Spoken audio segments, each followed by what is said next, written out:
Hi Road Warriors, Dr. Mary Warren here with Road Warrior Wellness and Wheels Up Wellness. Today I'm coming to you from my own kitchen because I've got some nice easy ways for you to deepen your health reserves. We've been talking about that for over a year now, and I'd like to really focus today on some easy pack items to help your immune system stay healthier and stronger when you're traveling, because we all know it is really tough to stay well and to feel good when we're traveling, and our immune system is the system that really takes it on the chin more easily, I think, than other systems. Digestive is right up there with the immune system, and we'll talk about a little bit of digestive help here as well today.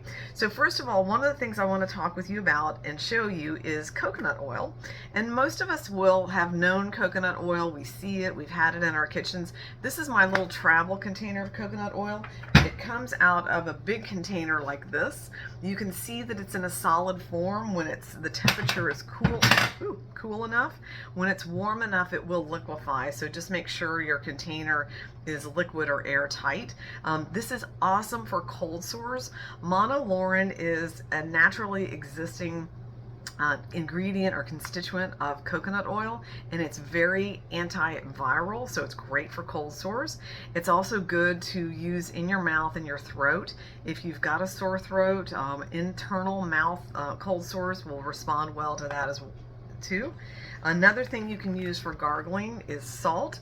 I've talked about this before. I'm a big fan of salt. Salt is antimicrobial, and we don't really think about it because we don't use it to preserve our refrigerated items like we used to. So salt, I'm a big fan of the gray sea salt because it's less processed, it has a better mineral profile, and it's easy to use in a little bit of warm water to gargle with if you're feeling like you're starting to get a sore throat.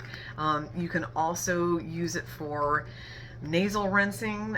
There's an easier way to nasal rinse, and I'll talk about that in a quick second. The other thing is, if you're feeling headachy or just kind of really low energy or fuzzy, have a pinch of sea salt, and those minerals, because it's sodium chloride, will snap you back into alignment really quickly mentally. So it's a great little easy step.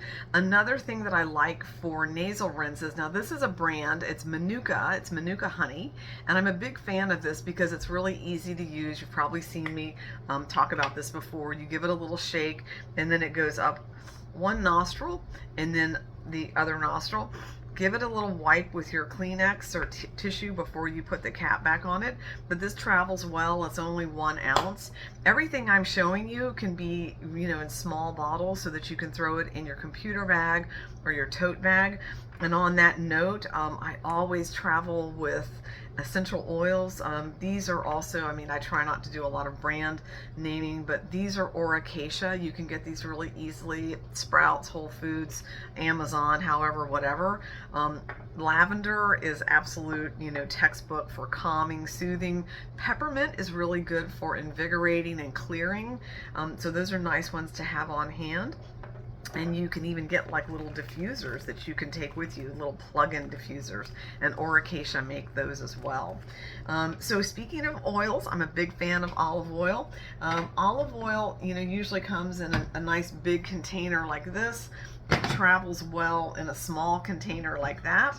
Again, you want to have things that are small that can go into your computer bag or your tote bag. And olive oil is really good to use in and around the eyes if you feel like you're starting to get like pink eye or a sty in your eye. Olive oil is also mildly antimicrobial.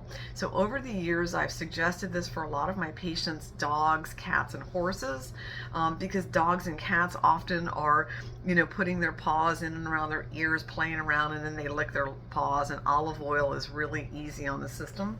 A couple more quick things for your travel bag. I always like to travel with my own tea bags simply because it makes it easier to have my own tea. I often take my own teacup, but you don't have to. It's easy to get hot water on a plane. It's easy to get hot water at coffee shops.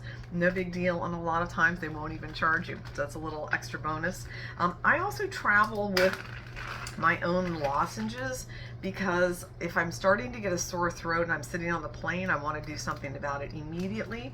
These are Olba lozenges. I love Olba. You've seen me talk about the inhaler that I use time and time again. That's also Olba. And then one last thing that will kind of branch into another item is lemon. Lemon juice is usually in the refrigerator, and it will be chilled or refrigerated. It's great for digestion, and you could put it into a little container, something that's like a 1 ounce bottle, about the size of this inhaler. This is a 1 ounce bottle.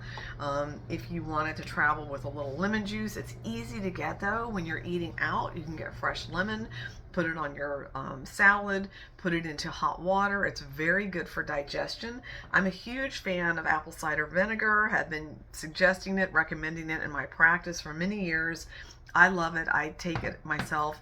What lemon juice and apple cider vinegar do is they help to acidify the stomach, which is supposed to be really acid, contrary to popular pharmacological advertisements that we see on the television all the time. So the stomach should be good and acid so that we can break down and digest our protein. That all starts in the stomach. Apple cider vinegar is a great way to start that good protein digestion in the stomach. I see a lot of problems in my practice with my blood chemistry analysis with people not digesting protein well, and it often can be remedied with apple cider vinegar. Big fan of that. Okay, that's it for today. I'll see you next time. Stay well, Road Warriors.